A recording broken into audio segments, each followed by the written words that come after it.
Using my electric skateboard. From Monument Toto, our house. 3, 2, 1. Goal!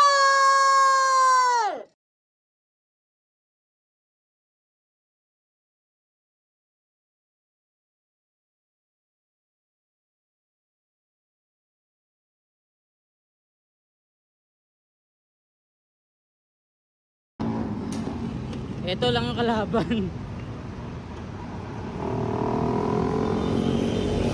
Okay.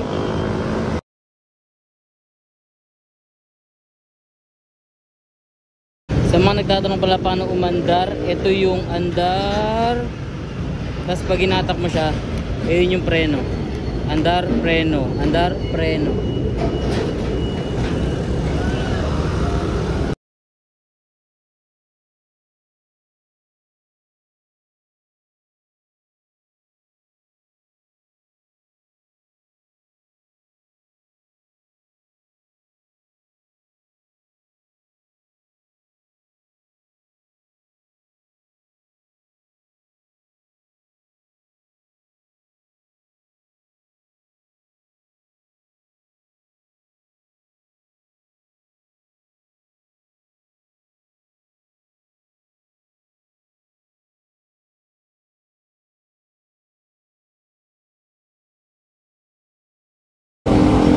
Yung pagliko nga pala na ito, wala sa remote control, nandito sa paa. Para rin siyang skateboard lang na igaganyan-ganyan mo lang, liliko na rin agad siya.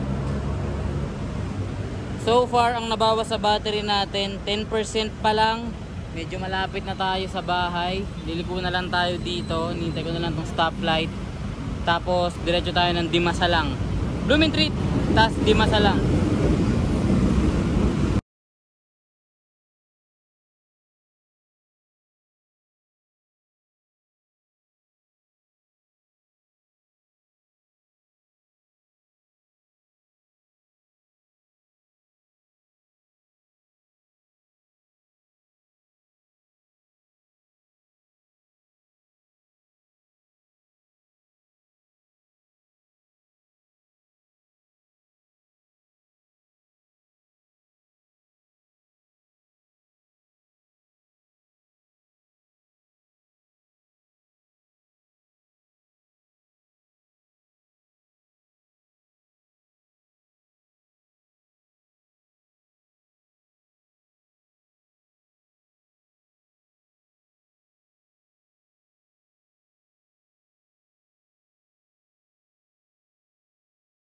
Ito yung sa mga nagtatanong kung kaya niya yung uphill. Ito, pataas na tong tulay na to. Ito yung Dimasalang.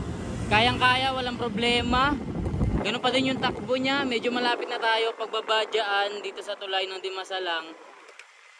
Diyan na yung bahay natin. So far, nabawasan lang tayo ng 25% na battery. At dumating tayo dito ng 15 minutes. Galing sa monumento, papunta na ang Dimasalang.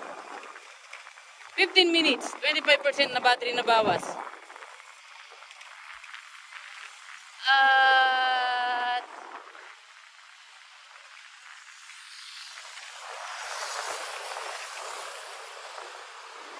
andito na tayo. Sheesh! Wala, bumalik yung battery. Yun nga pala yung maganda dito sa skateboard na to. Pag promeno ka, bumabalik yung bilis, bumabalik yung energy niya sa battery. So, umangat pa ng 5%, bali na bawas sa atin, 20% lang na battery. Alright!